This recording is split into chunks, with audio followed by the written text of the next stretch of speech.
Pendengar dan juga netizen El Cinta, saat ini saya sedang berada di Jalan Simpang Patal pada Kamis 2 Oktober 2025. Seperti yang kita ketahui, Dinas Perhubungan Kota Palembang bersama dengan Ditlantas Provinsi Sumatera Selatan resmi melakukan uji coba sistem satu arah di Jalan AKBP Ciagus. Penerapan sistem satu arah ini berlaku dari Simpang Pagri menuju ke Simpang Patal. Kebijakan ini merupakan hasil rapat forum lalu lintas Provinsi Sumatera Selatan yang digelar beberapa waktu lalu dengan tujuan mengurangi kemacetan dan meningkatkan kelancaran arus kendaraan, sekaligus mewujudkan keselamatan pengguna jalan.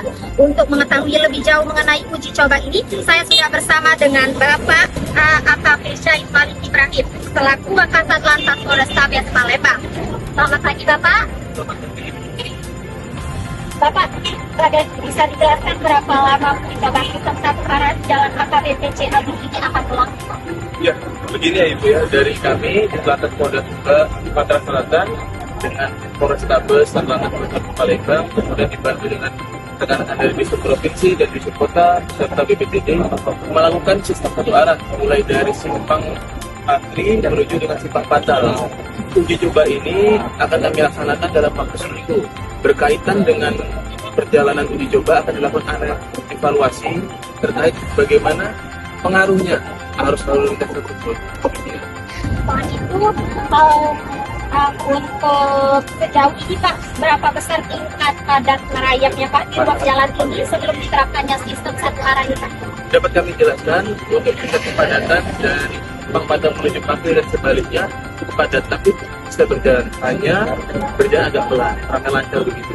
Apakah penerapan satu arah ini tidak mempengaruhi arus kendaraan di jalan sekitar Pak, seperti di jalan-jalan lain? Betul sekali berpengaruh karena buangan dari kebun sayur menuju ke Simpang Patal akan dibelok kanankan menuju ke Simpang Skip. Mungkin seperti ada penambahan kendaraan. Bisa itulah laporan dari Bapak AKP Syahid Malik Ibrahim Polrestabes untuk penerapannya yang akan diberlakukan di masyarakat yang dihimbau untuk yang melewati ini untuk tetap berhati-hati dan menaati aturan lalu lintas yang ada. Sekian dari laporan saya, Nabila dan Sultan kembali ke studio. Kami dari Ditlantas Polda Sumsel beserta Lantas Polrestabes Palembang kemudian juga mengimbau kepada masyarakat Palembang untuk menyesuaikan dan ikut mendukung sistem